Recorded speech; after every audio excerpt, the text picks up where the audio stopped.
Next stop, Chicago Junction. Yes, it is time for this month's broadcast of Chicago Junction, the program that takes you through the wonderful world of trains. With help from our panel of experts, and hopefully we get a call-in guest once in a while. I am your announcer, Brian Ballou, and here is the boss, John, the head of the Windy City Hometown Entertainment Network, and Chief Electrical Engineer, Mr. John DeVita. Well, thank you very much, Brian. Welcome, ladies and gentlemen, to another broadcast of Chicago Junction from the John DeVita Broadcast Center on the Windy City Hometown Entertainment Network on Wednesday, June the 14th, the year 2023.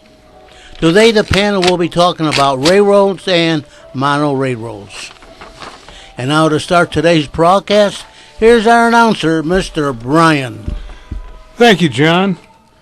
We're going to meet the panel. Like I said, my name is Brian Ballou. I am a rail enthusiast. I got my set of Lionel trains and also some Garden Railway equipment.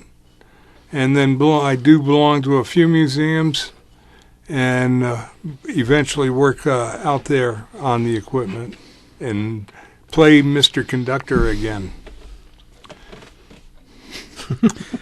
I'm Dave DeRuska. I'm a recovering locomotive engineer. Currently happily retired after 30 years. I am also the unhappy promoter of Chicago Railroad History Month, which no one seems to care about, but this October will be the 175th anniversary of the first train to operate out of Chicago, and who knows if we're going to celebrate it in any fashion. All set. Hi, this is Doug Kenyuk, rail fan, N-scale model railroader, adjunct professor at Wilbur Wright College, and officer in the Railroad and Short Lines Club of Chicago. Trains, way to go.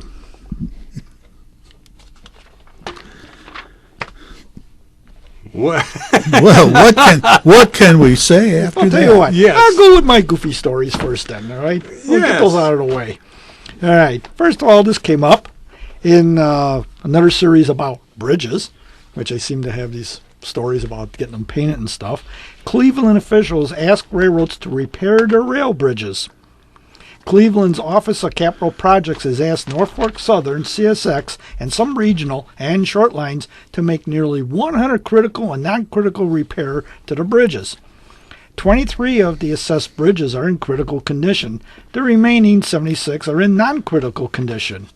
The city is calling for repairs to retaining walls, bridge bearing beams, abutments, wing walls, columns, and more.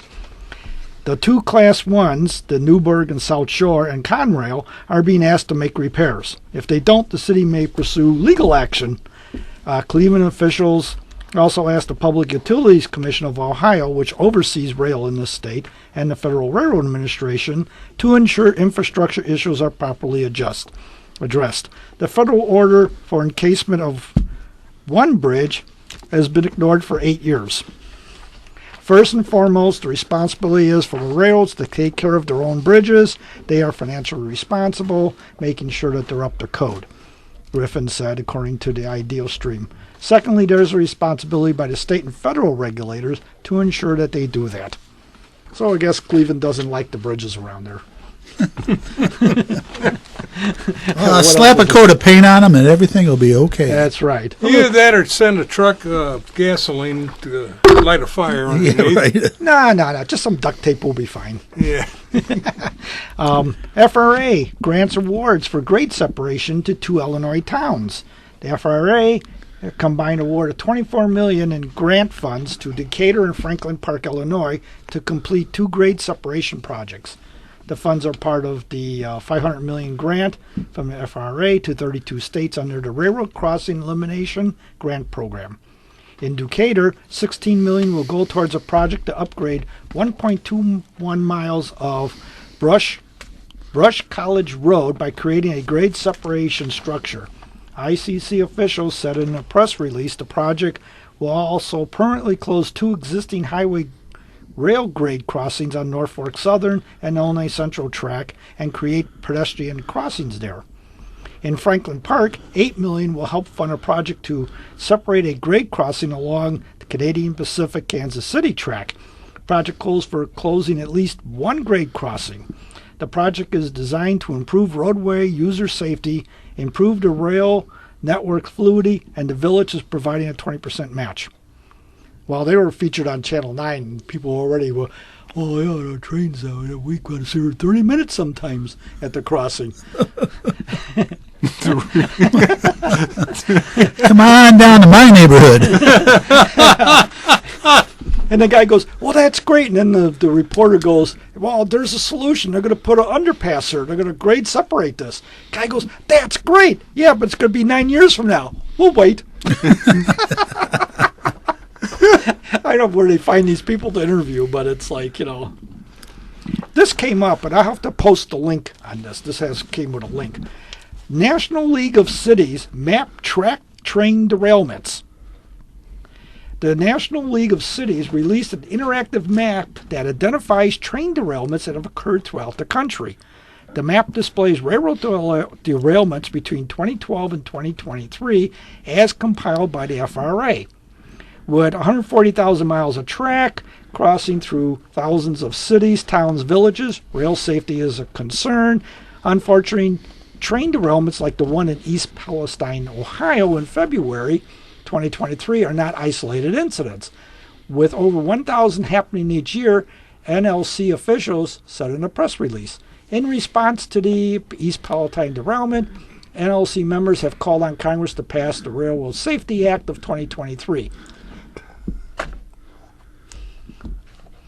Which member of Congress actually worked for a railroad? True. Or what did they know about it? Go see the train? Yep. See the choo-choo. Hey, their idea of dispatching is follow them tracks. Anyway.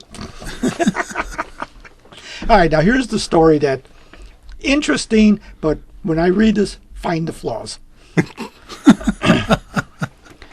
30-ton shipment of explosive chemicals missing from railroad car after trip across the West.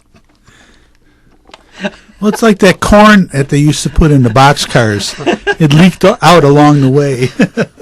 I saw this. This is what I was telling you last week. I was laughing my head off. But when you read this, it gets better. A 30-ton shipment of a chemical that can be used as a fertilizer or an explosive is missing from a California-bound railroad car after railroad officials confirmed it disappeared during the trip across the West last month. The rail car, loaded with more than 60,000 pounds of ammonium nitrate, left Cheyenne, Wyoming on April 12th. A Union Pacific spokesman told USA Today Tuesday.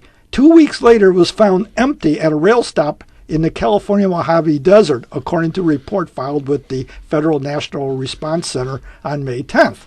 Now, what's the first problem? It took 2 weeks to go from Wyoming to California. There's the first problem. I have a theory why this was empty. Mr. Noble said the material transported in pellet form in a covered hopper car similar to those used to ship coal likely fell from the car on the way to the rail siding, short track connecting with the main track, about 30 miles from Mojave in Kern County just east of Bakersfield. The rail car was sealed when it left Cheyenne facility, and the seals were still intact when it arrived in Saltdale. Spokesman for the company that manufactured the explosives told USA Today. The rail car was also observed after departure in the rail Cheyenne yard with the seals intact and no sign of leaks. The initial assessment is that a leak through the bottom gate of the rail car may have developed in transit, according to the company, releasing pellets onto the tracks over the 2-week trip. Ding ding, they're flagged. 2 weeks to go a couple of 100 miles. In addition to Dino, the federal FRA and the California Public Utilities Commission and Union Pacific are investigating the case. Neither the FRA or the Utilities Commission could immediately be reached for comment. Seals still intact. Officials said the rail car was transported back to Wyoming where it would be inspected. I know. How many weeks will that take? I'm not done yet. Our review will be exhaustive to understand what led to this situation, but there is no indication of any danger to the public and no indication the pellets were intentionally taken by anyone, said the Dino spokesman. At this point in the investigation, we do not believe there is any criminal or malicious activity involved, said Kristen South, spokesman for the Union Pacific, who works with the customers to investigate any loss of commodity or damaged freight. Our investigation is in its early stages because the customer recently reported the possible loss of fertilizer from one compartment of the multi-compartment rail car. The fertilizer is designed for ground application and quick soil absorption. If the loss resulted from the rail car leak over a course of transportation from origin to destination, the release should pose no risk to the public. And then I'll stop there because then it explains what ammonium nitrate is in the rest of the article. But now, 2 weeks to go from Bakersfield, from Cheyenne, Wyoming to Bakersfield, California. 2 weeks. And they say the seals were intact. Yeah, Did the numbers match? didn't say. You want to know what I think happened? A bunch of doofuses who said, hey, I saw this on TV. We opened the thing up, it leaves a trail, and when it gets far enough away, we drop a match on it, and it runs along the thing and blows up. I saw that on Bugs Bunny one morning. It works great. I mean, but I said there's a lot of red flags here. First of all, it's the 2-week one. That alone was why nobody wants to ship by rail. Well, here's a good reason. 2 weeks to go, what, about a couple hundred miles? And, of course, nobody inspecting the freight cars. They would have saw a leak somewhere along the line, I would think. Because, see, Cheyenne, they probably went down to New Mexico, then cut over. It was Union Pacific to Bakersfield. And who noticed the thing was empty? That's the other one. You know, when it took 2 weeks to discover. It's been sitting here. Oh, we're going to use it. Wait a minute. Hey, it's empty. And then you got, what, 4 different agencies and Union Pacific investigated. I could see the 5 of them standing there going, what do you think? What do you think? What do you think? What do you think? What do you think? What do you think? What do you think? What do you think? What do you think? What do you think? What do you think? It's almost as impossible as a clean IRM. Okay, I'm good. You're next. Okay. Told you I had a funny one. Illinois Railway Museum is celebrating its 70th anniversary. Yeah. And, I mean, they have a nice little article in Trains. And they have what I think is the most fantasy fit picture ever I've seen of IRM. It is the cleanest I have ever seen it. So they must have did a little bit of touch-up. Take a look, Dave. Do you agree? Oh yeah, definitely. They must have incorporated artificial intelligence. That's the new. Yeah. That's the new thing. That's it. Yes, yes, yes. I love artificial intelligence. Hey. Now, you know, we all have stories on IRM, but for them to make 70 years, that is quite a feat. And they do have an extensive collection. Yeah. And as I call it, the world's largest railroad junkyard.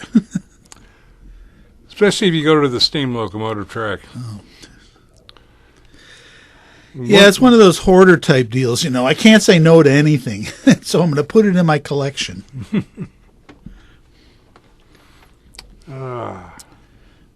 But All right, keep going. yes, we are going.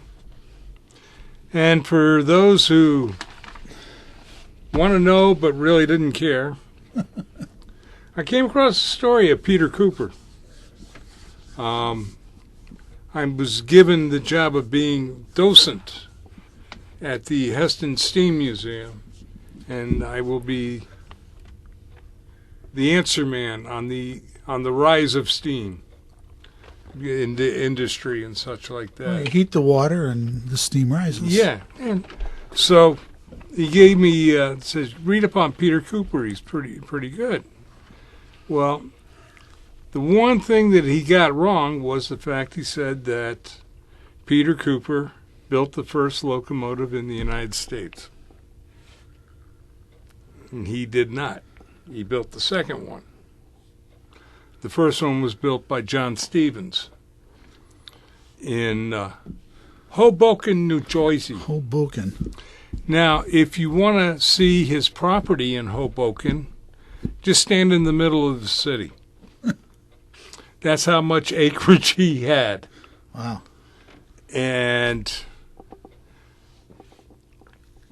But his was basically on a circular piece of track that was like a mile in diameter, and it was a cog locomotive used with the middle gear. So there's your first Lionel track. But he was actually, Cooper turned out to be really smart. He was into a lot of things besides engineering and such.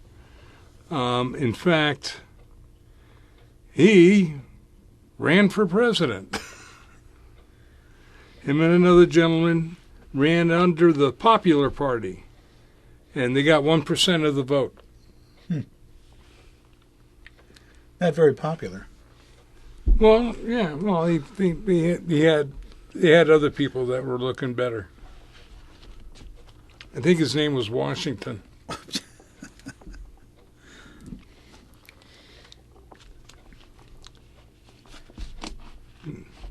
No, actually, he was nominated for president in 1876.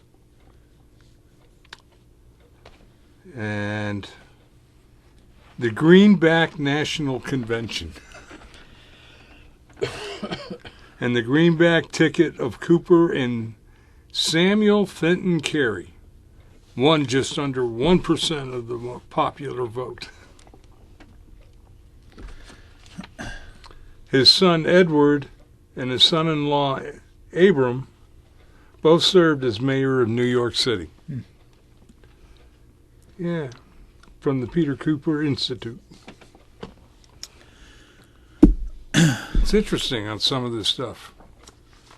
And then I found out here, went and looked. Now, I've been to the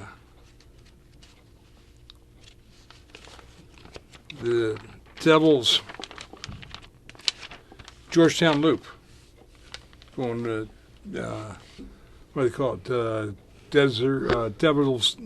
Devil's Gulch. And I was looking at the picture, latest picture of it, on a nice nighttime shot, and by God, they're running diesels.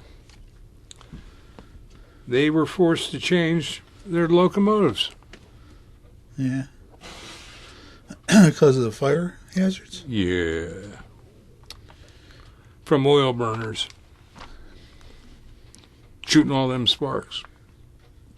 Speaking of photos of trains, there seems to be a plethora, you like that word, plethora? Plethora of news articles that are about trains, incidents, and the pictures that they use are, say if it's an American train, they have British trains in the pictures. There was an article about the most recent rail crash in India. They had two guys in New Jersey standing, looking at the tracks from some station. Like, it's like the stock photo departments of all these news agencies. That's what it is. Are run by dumb people. Well, you watch that on the History Channel. They'll be talking about something about railroads. And you'll see a British train. Yeah, and they're going, well, when the railroad came into Denver, and they're showing the Flying Scotsman. Yeah. Well, the Flying Scotsman came into Denver, didn't it? Yeah, one time. Yes, it did. And it actually did. I know. I was in Chicago here. I remember hitting the bar car. Anyway. But then there's a couple of times they'll be talking about it, and they'll be showing a railroad from Russia or China or Japan. One time they even showed one from Brazil. And I'm like, that's not an American locomotive. What are you guys, it's a train. Or think back about the giant Gila monster. We need a train picture. Here's 14 different ones. Close enough. Well, the original giant Gila monster. That's the one that had 5 different ones. They did it on Perry Mason. I'm watching one of the old shows, and they're going to Las Vegas to meet somebody at some train station, and they show a Santa Fe train pulling in. Not a Union Pacific. But, not a Southern. they obviously they think that the general public doesn't know any better. And It's a train. Right. Yeah, it's Hey, a look, train. it's a train. Well, it's just like really. Okay, they did a survey, the 100 top train movies, and Kalmbach printed it up. 100 movies to see, and they even numbered them. Now, I admit I enjoyed, the movie with Spencer Tracy. The train to Black Rock. You only see the train at the beginning and at the end. One comes in the Black Widow, and the other is a cotton belt engine in the daylight paint scheme. Again, an FP9. Yep. And those are the only times you see it. The first 5 minutes, last 5 minutes. And they rated that one #1 movie. Yes. Figures. Oh, and then they did In the Heat of the Night. Sidney Poitier was waiting for a train, and he got pulled over because he was of different... He had a very dark tan. Wrong ethnic background for the region. Yes. He was complexion challenged. Yes. And you saw a GM&O train finally at the end of the movie where he got on board, and that was in the top 20. And I'm sitting there going, that does not make it a train movie. No, the Zephyr movies, both of them, the 1928 and the Gene Wilder one. Yeah. They're train movies. You're always seeing a train. Throw Mama from the train. I mean, heck, even the, Ice Splitter one. Oh, yeah. Even that one would qualify as a railroad movie. Yes, it would, even though it had a futuristic train. Yeah. It was kind of stupid, but still. I mean, well, especially the TV show got a little more stupid. What do you expect was on TNT, so. Yeah, but you had Sean Bean in it, so he was a good bad guy. So it's... But yeah, you sit there and you go, okay, people, we have to set some ground rules. If you want to make a good one, at least use a movie that has half the movies with a train. Under that logic, Who Killed Roger Rabbit should have been in the top 20 because it had streetcars in it. Yes. Yeah, rubber-tired ones. But did you notice? Yes, the one that did have rubber tires. But did you notice the streetcar had both poles up? Yep. Watch the movie. It had both poles. Well, I liked was when you talk streetcars, I do have to, the movie Union Station. It's supposed to take place in Chicago. And they had them getting off the train, and they're following this guy and following this guy. And then they switch to another streetcar. Mm-hmm. And it says Pacific Electric. And you see the palm trees in the distance. Yep. Now they actually did film the movie here for probably the last 20 minutes when they were going through Union Station, and they were going through the tunnel, the 2-foot gauge. Oh, okay. And that's where they kept the gal they kidnapped. Was in there, and here she is crawling out of the car and stuff like that. And they were hiding in the tunnels. Speaking of which, the Toronto Union Station that stood in for Chicago Union Station is being remodeled. Yes, it is. What, to look like Chicago? It already does. Well, what cracked me up is when they had the train jump the track. Mm-hmm. Now, anybody who's sitting at this table knows when you sat there and looked at, they had the train giving a head-on view coming into the station. What station was it? Yeah, exactly. It's supposed to be Chicago Union Station. It's supposed to be Chicago Union, but what station was it? Wasn't. It was Rock Island, wasn't it? Nope. It was Toronto. No. No, which one? The one that they finally came before the train crashed into it. It was Chicago Passenger Terminal. Oh, okay. Oh, yes. I'll have to watch that. You had to, yes, because you see trolley car tracks, or the The L tracks okay. going over it on its way into the building, and you see it going into the shed. And that's the station they picked for the entrance because it jumped the end of the track and went through the beautiful doors that Chicago Station had. Mm-hmm. And then they show Toronto Station interior. Yeah, being torn up. That was so cool. Go ahead, Dave. Well, here was irony. This is an ironic article. For half a century, Madison Square Garden, the fourth arena of that name, has sat atop Penn Station like a dental cap, sealing the root of an extracted tooth. I love this article. Now, after all that time, the Metropolitan Transit Authority has joined with two other railroad behemoths, and I use the word loosely, Amtrak and New Jersey Transit, saying the arena and the station are not compatible. The Garden site plan and loading arrangements may have been compatible with Penn Station and the surrounding community in the early 1960s, the MTA, Amtrak, and Jersey Transit said Friday in a report. Today, however, MSG's existing configuration and property boundaries impose severe constraints on the station that impede the safe and efficient movement of passengers and restrict efforts to implement improvements, particularly on the street and platform levels.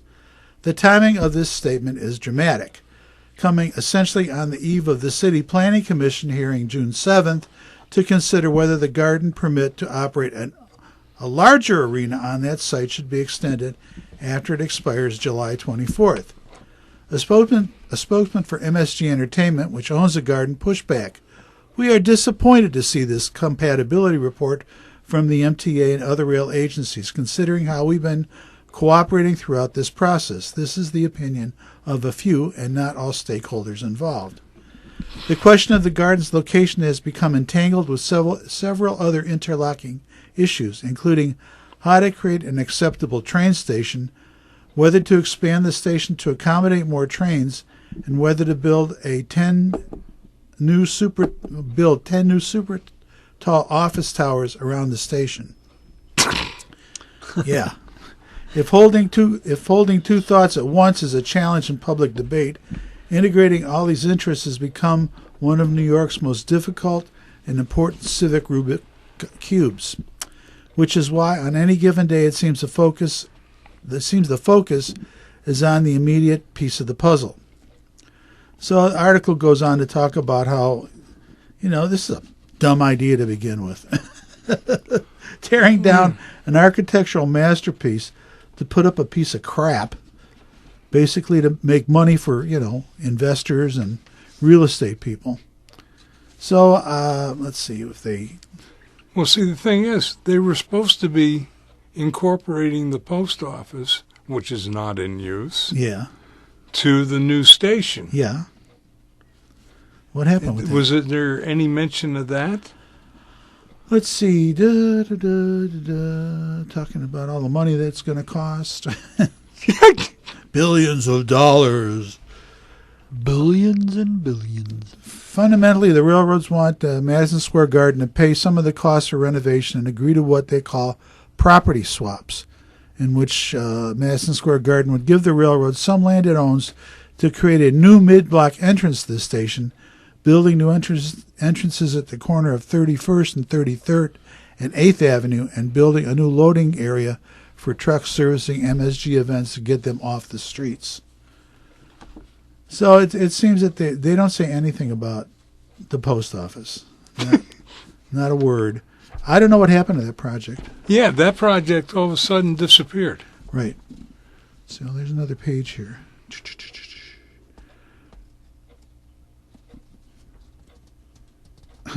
Several prominent community activists and architectural advocates criticized Levine for going soft on the garden and weakening the hand of the negotiators by not sticking with the demand that the garden move. Get lost. Yeah, nothing at all about the post office. Yeah, see. Be interesting to find out what happened to that project.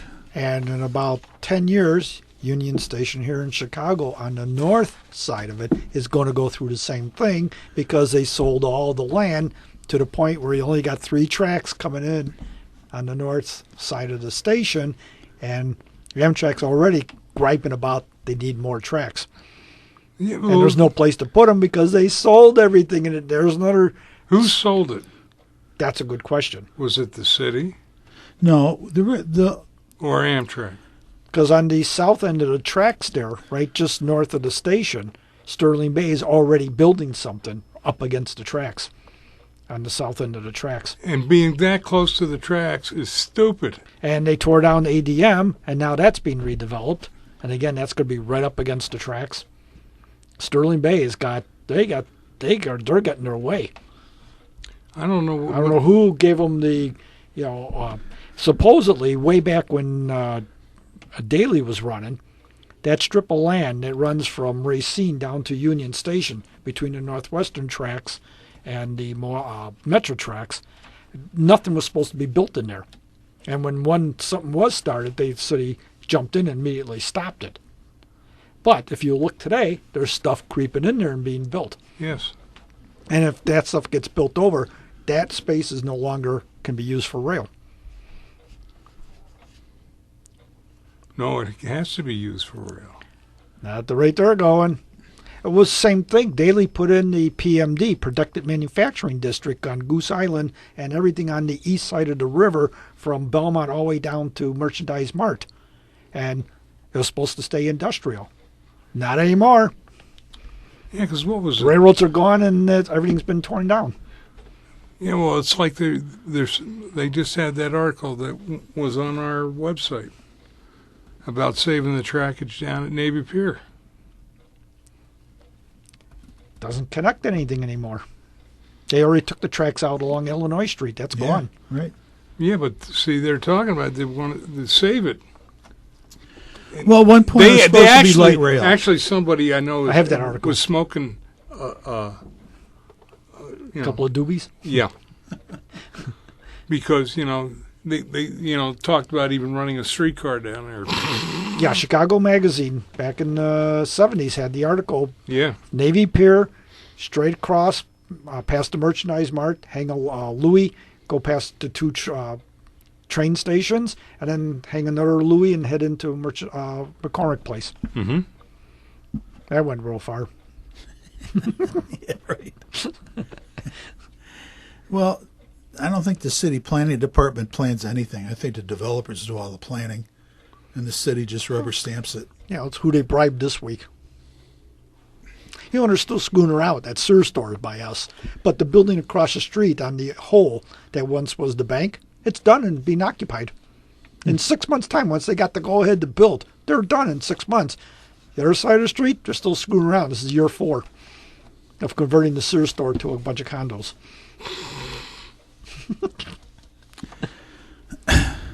Moving along. My.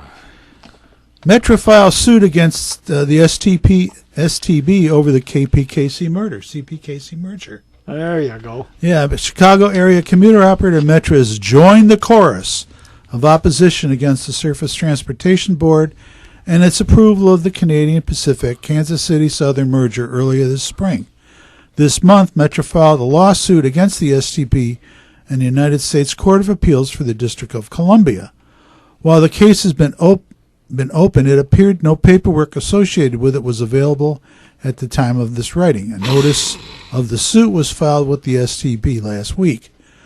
Before the STB approved the deal in March, leading to the creation of the Canadian Pacific Kansas City on April 14th, Metro raised concerns about how increased train traffic as a result of the merger would impact its own operations.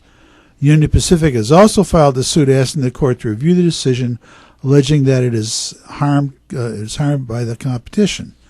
While competing railroads or passenger operations objecting to a merger isn't new, doing so after the merger has already been completed is unusual. Oh, obviously climate change.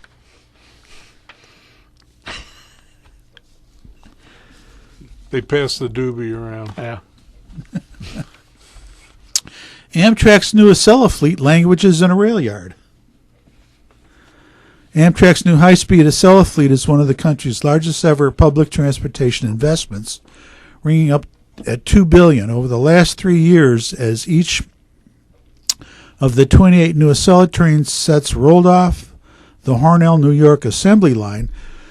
They have been languishing in a rail yard, all dressed up with nowhere on the Northeast Corridor to go. Now the major Acela upgrade, once planned for 2021, might not be on track until sometime in 2024. Well, we're getting close. Yep. What's the reason? The Wall Street Journal reports that the new Acela cars are being held up by requirements that mandate the trains are run in a range of real-world conditions before boarding passengers.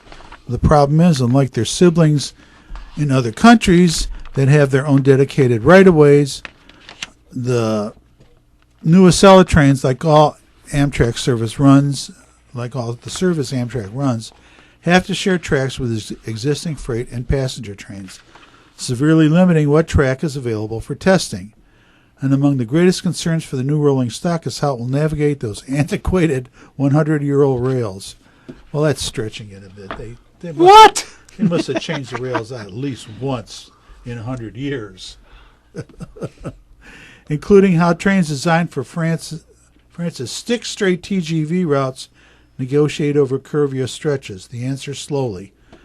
Right now, Amtrak is still using computer modeling to replicate various scenarios that the new cars might encounter during their trips up and down the eastern seaboard. So far, the supposedly super-fast trains haven't seen speeds faster than 90 mph. Veteran commuters will remember that similar issues derailed delivery of the first Acela cars. Cracks and breaks took 20 Bombardier train sets temporarily out of service. Bombardier. But Amtrak's current woes are more infrastructural and in a way more essential. Existential. Not essential.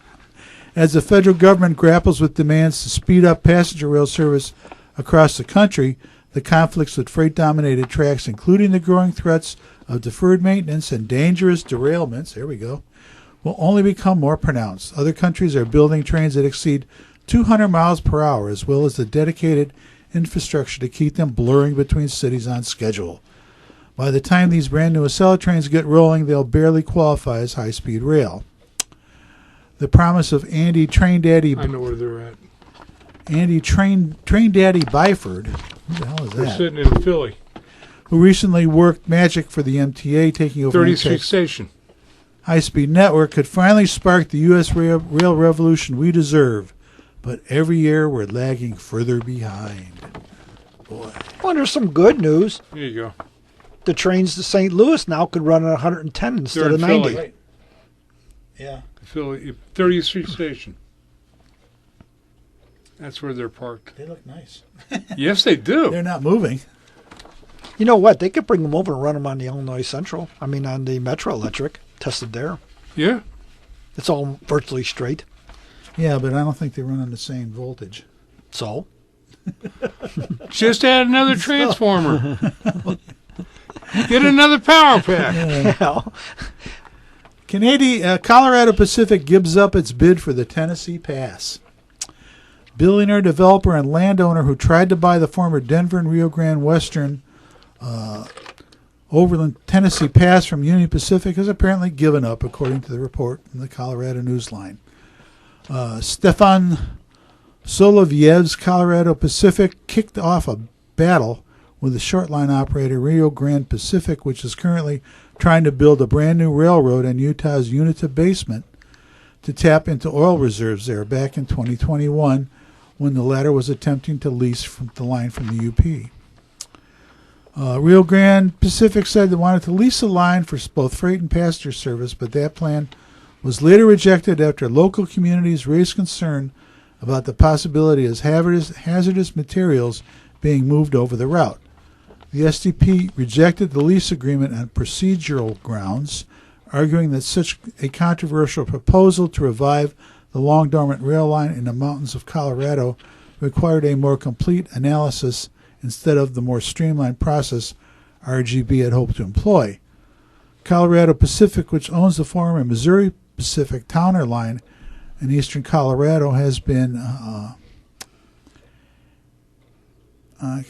faded out here. Something about the objectors to the plan to lease the line and instead offered UP millions to buy it. UP did not take the deal. In May, Colorado Pacific's general counsel told Colorado Newsline that the railroad has no further interest in purchasing the Tennessee Pass line.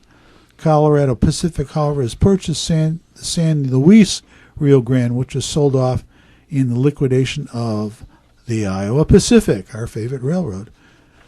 The Tennessee Pass route is among the most scenic main lines in Colorado and has been dormant since not long after Union Pacific purchased the Southern Pacific. A short section of the east end of the railroad through the scenic Royal Gorge is operated by a short line, Rock and Rail, and a tourist carrier, Royal Gorge Route Railroad. The brief burst of activity surrounding the line had many enthusiasts hoping the trains would again run the entire route, but for now it appears the legendary line will remain quiet. Oh, the NIMBYs had a good time with that one. Oh, yeah. Oh, man, them and the canoe nuts, the kayak nuts went, I mean, there was mountaineers complaining about it.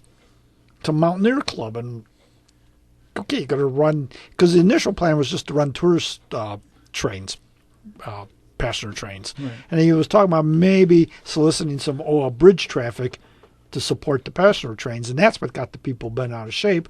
Now the trail nuts want it. Oh, of course. They give up that track, they're going to be... Well, yeah, I mean, go back to the high-speed train here for a minute. The key thing in that whole article was the separate right-of-way. Yeah. We don't have separate right-of-ways here. Well, Nobody wants to put a separate right-of-way. Well, that's it. You could ask California. Yeah. They're still monkeying. Now they just push it back another 2 years. And what the heck are they doing? See, the thing is, all the money that they're spending, they think they're really doing a good thing, spending all that money in court and taking them so this way they spend their money so they can't lay track. Right. Now they're working on it. Their project management is, you want a casebook on how not to manage a project, high-speed rail, California. They started on a segment. The next segment wasn't even designed yet, but they're already building the first piece.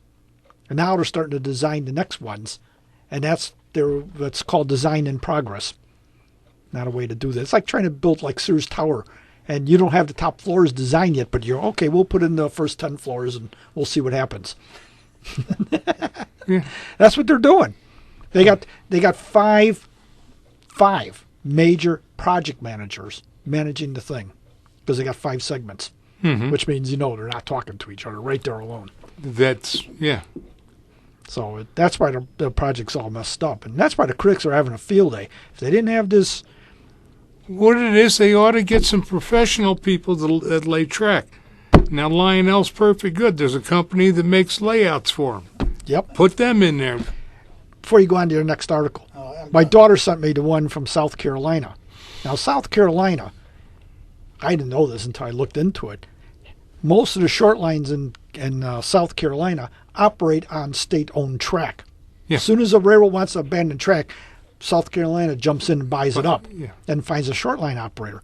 Well, they're building a new 28-mile line to serve a Volvo plant. Volvo committed to building an automobile plant if they had rail service. So the state railroad called Palmetto Rails is building a new 28-mile line to connect to CSX to serve that automobile plant. It's going to take them 7 years to build that line. It's only 28 miles long. What does that tell you? I mean, I posted the article. I shared it on mine. I probably should post it on Junction. Yeah. I mean, it's 28 miles. How in the hell is it going to take 7 years to build? And when you look back, And they got the SDP approval already. you know, and what? Who was it? British Columbia Rail built that coal mine line in 3 years. Yeah. In the winter. Yep. So there's something wrong here someplace. I mean, if the UP could, or Central Pacific could lay 10 miles in one day. Yeah, I mean, Well, what most And then spend the next 5 track. years fixing it, So, I mean, you see this stuff again. you know, you don't hire enough people to build it. Yeah, my logistics background, that stuff I studied in school, kicks in. I'm going, what happened here? What happened to our ingenuity? Well, We got the politicians involved. Yeah, it's just Yeah. You all got a wrapped up in bureaucracy. competing politics. you want to do something, That's what it is. you got to have a plan. It's got to be done. It's got to be evaluated. 19 committees later, you got to run it by this guy. You got to run it by the Department of Commerce, Department of the EPA. You got to run it by this. Got to run it by that. And then once you're done at the federal level, you start all over again at the state level. Oh yeah, I So mean, we're talking 3 to 5 years right there. And to then get the trail paperwork. people step in. Yes. The NIMBYs. No. Oh no, they're gonna build. Well, that's when they all built them that trash trains are going up by at 100 know miles that- an hour. that highway that runs right now, that partial that's going to finally be finished, the Elgin O'Hare, that runs from 53 to Yeah. Elgin. When that was being built, the people in Hanover Park were told that was a water line. Until they found out, and I knew somebody lived up in Hanover Park, and he said, "Oh yeah, they're building a new water thing here. They're putting in special. They're going to put in a nice 48-inch pipe. It's going to be elevated. Yada yada yada." I go, "It's a highway." No, it ain't. Comes back to me 2 weeks. It's a highway. We didn't know they were going to put a highway in here. That's how they got that thing built. They just basically said it's a water pipe. Then I get the people who tell me, "Oh yeah, they're going to put metro trains next to the tollway."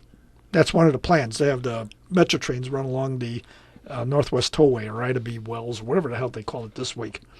Northwest Tollway. Yeah. Well, on the south side of the thing, they can't put tracks there, and there's no room on the north side. Now, why can't they put it on the south?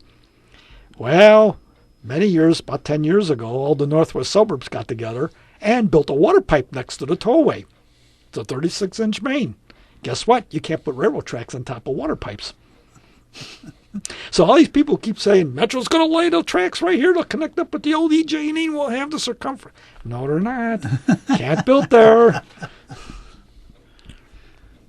That's what's the big fight. I don't know if you heard of a railroad called Hussey Terminal. It's a little short piece of 1 mile track up in Waukegan, or North Chicago, wrong city. Mm-hmm. And the guy owns it. He had a lumber yard and a couple other things there. Oh yeah, north end of the base. Yeah. Waukegan had put a water pipe out to Lake Michigan. Now they want to do something with it. And he's saying, no, you can't. I have an operating railroad here, even though nothing's been operating. I mean, I got it posted on my website. You can see the map and stuff. I mean, there's nothing there, okay? But he's saying, I'm part of the federal network. You got to get STP approval to put your water pipe under my railroad. And they've been fighting back and forth now for like 5 years. It's like the tollway. Remember the tollway in Canadian Pacific fighting over? Yeah, right. You know, and they finally settled. It's finally getting all built. You can see it all torn up now, and they're finally laying in the Yes, stuff. I drove through it. Thank you. And but that was one too where they fought. Well, we got eminent domain, so do we. Well, Well, we have the state backing us. We have the federal government backing us. 2014 until last year. That was a long fight. Yeah. So it's How much money did they give CP? I don't know, but it was the delay in construction was costing the Tollway Authority $1 million a month. Yeah, because they tore out the turntable. Yeah, $1 million a month it was costing the Tollway Authority while the thing was held up, because it's all going to be tollway. That's why they raised the tolls last year. Oh man! See, we're back there by some of the industry. They actually laid new industry track in because they tore a strip out for the tollway. So the tracks looped around, the industrial tracks. So they tore a building down and moved the tracks this way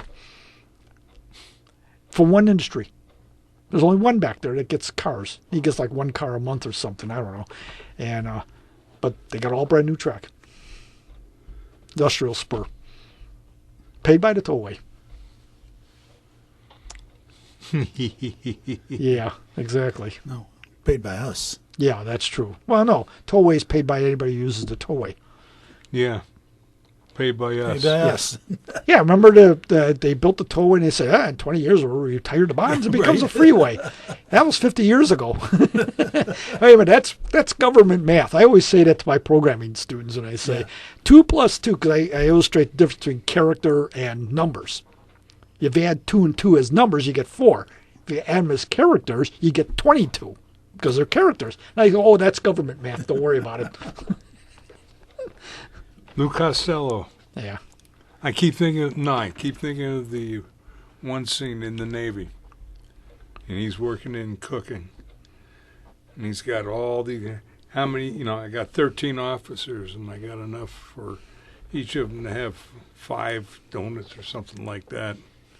And he goes, gets it up to 21, and then he goes 22, 23, 24, 25, 26, 27, 28, 20.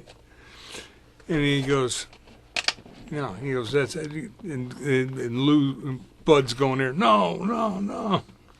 He goes, yes, it is. It comes out to 28. But anyway, anything else on the railroads? Nope. Except for the usual nonsense. Yeah, right. Again, though, they announced it I think this Monday that they're going to upgrade the speed on the line to St. Louis from Chicago from 90 to 110. Yeah. And they're making a big deal, but it's not over the whole thing. It's over just that part from, I think, Dwight through Springfield or something. Yeah. So that's a short distance. I mean, and that's been done. It actually has been done, but I think they finally finished the last crossing so they could do it. And the guy was out there with the sandpaper going, I think it's almost done. My question is, who wants to go to St. Louis? That's a good question. Do you see what's going on in St. Louis or some suburb of St. Louis? That if your car can't move or it has expired plates, don't tow it no matter where it is, including out of your garage. You can't tow it? Not in that suburb. They got the perfect legal right to tow a car wherever they could find it. They determine it can't move or it's not has an outdated license, they tow it. So if you got a junker in your garage that you're working on, So they've been They'll tow talking. it. They'll Oh, tow they've it. been talking to the Lincoln Park Pirates. Yes. Ah. It was on, there's a guy that runs, called Steve Leto, that talks about, he's an automotive lawyer, but he talks about law in general. But he's out of Michigan, but his story came up in Missouri. And he said, and he spent 25 minutes trying to explain private property laws and how this is wrong. And somebody's going to have to take this to court and challenge it because you can't go into somebody's garage and take their car. You know? It's theft. And they've been doing it. They already heisted, he called it heisting. He already did 300 this year. Lincoln Park Pirates. Yes. But, and then at Franklin Park, I love that because I could tell when there's a freight train that's coming because I'm at the Manheim Station, which is a great place to take pictures. Mm-hmm. All of a sudden, the traffic on that road behind there gets clogged up, wall-to-wall cars. I do not park in the Manheim lot. I park on the side street nearby because I've watched people doing the U-balls to go back. They've almost hit the car half a dozen times, and that includes the semi-trucks that come down there. So I don't park in that lot anymore because of that. And I could tell when there's a train, and I could see the light in the distance. And I'm thinking, oh, okay, it's the transfer from IHB or whatever. No, I know it's a long one because all of a sudden he's slow and traffic's backing up behind me. And it's, hey, guys, guess what? That thing's been there since 1876, those tracks. My neighbor did that. Guy lived in our neighborhood. We could see the planes coming into O'Hare. They're low enough I could read the numbers off them, but they're high enough that it's not noisy. So what does he do? He sells the house and buys a new one closer to the airport. First complaint, airplane noise. Or the people who buy by Wrigley Field. They buy 1 block away and complain about the noise at night. Did you notice that big thing over there? I had that happen when we were looking at real estate. We were over at looking at a place. This was in the DuPage side of Hanover Park, not the Cook County side. And there was a big horse farm called Hanoverian Estates, Hanoverian Horse Farm, that was being converted to housing. It was called Hanoverian Estates. Nice houses, 10 rooms, 1 floor, with a full basement underneath. Now you can imagine me as about a railroad. 10 rooms, I mean, we're talking, they were sitting on a quarter lot. I mean, this is not a small thing. It was at the time was 129. Was at the high end of our budget. This was back in 85 or 86. What, 129,000? Yeah. Damn. I know. That's why we were trying to get it. Well, anyway, it was right next to, at the time, it just became the Chicago Central and Pacific Railroad, that line that runs there, right? And I remember the real estate agent, Jan goes, ask him, all right. Hey, what's the story on those railroad tracks back there? Oh, it's abandoned. There's no trains here whatsoever. You'll be fine. She pokes me again and she goes, is that true? I go, no, they just started up a new railroad. It's 8 trains a day at night.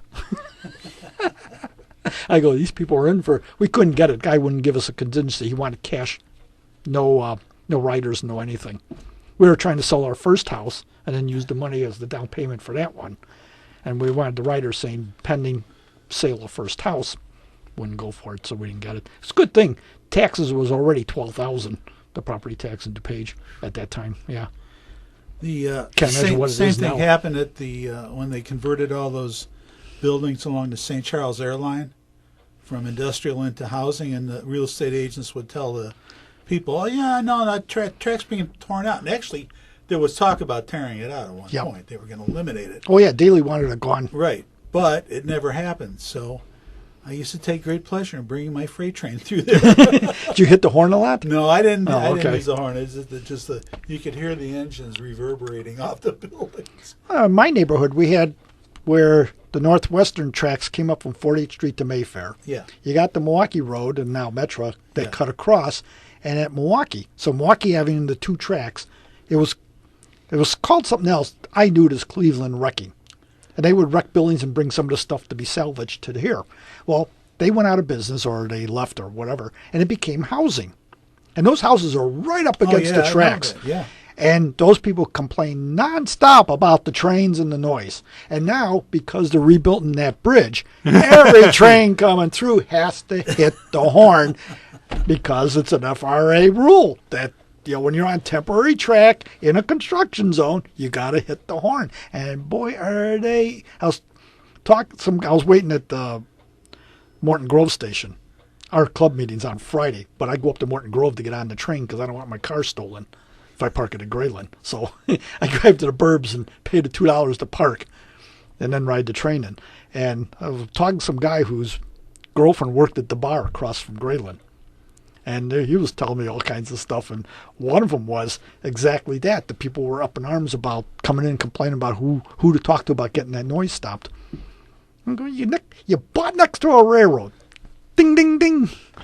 Or the people at along Ravenswood.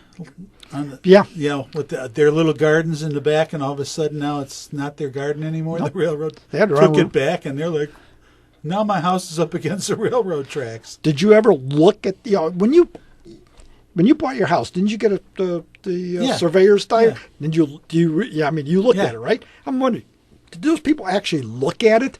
No. I remember ours when we sold our house. There was a mistake on it. I didn't say anything. until I'm in the elevator with my lawyer, and by just us and the lawyer. Yeah. I said, by the way, their survey was wrong. He goes, how so? Well, they had the property line with the screwball next door, neighbor from hell, and it was about a foot off. He goes, good thing you didn't say anything. It'd be $50 a foot to get that rectified. So he says, when it wasn't, of course, we sold the house, so we got the money. We're out of there. That's your problem now.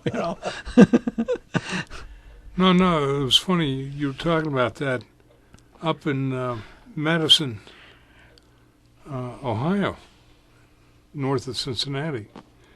There was a section of track that was Conrail, and Conrail didn't want to pay the county tax in it. They figured they were going to save some money, like they did with a lot of things, which are trying to be rectified now. And so they had a 300-foot piece of track that was disconnected on each end, and it was all in this one county. And says, well, the track's not being used, so we don't have to pay the county tax. So what it is, people that lived in the back there, well, their gardens are right along the tracks now and such like that.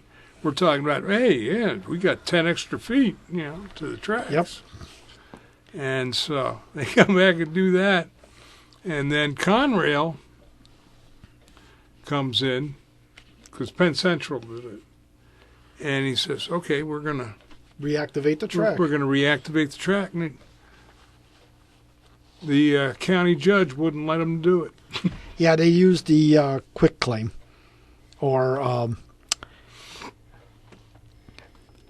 when we put up a lock gate, the neighbor filed a complaint with the city saying we couldn't put a lock gate on our property, and the lawyer got that cleared up in 5 minutes. I mean, it was there's a term for it where it's common ground, where it's always been, even though you own it, historically everybody's used it as a path between 2 points.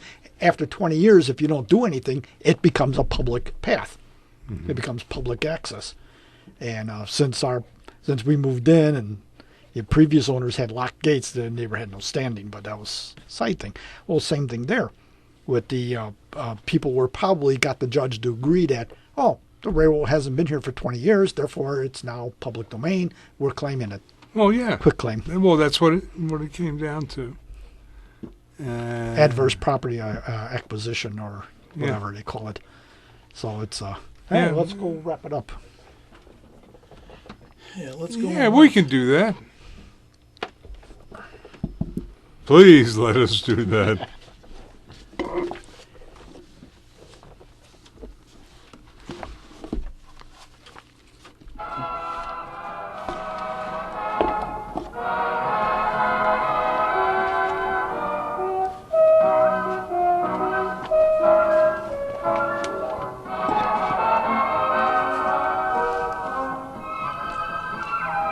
As our express comes into the terminal, we want to thank you for joining us on our journey through the wonderful world of trains. Chicago Junction is a production of the Windy City Hometown Entertainment Network and can be listened to on the web at our Facebook page, Chicago Junction, where you can listen to tonight's broadcast and all our past episodes. You can also sample some of the other fine programs that are not being offered. Oh yeah, there is one that is being offered if you're into the paranormal.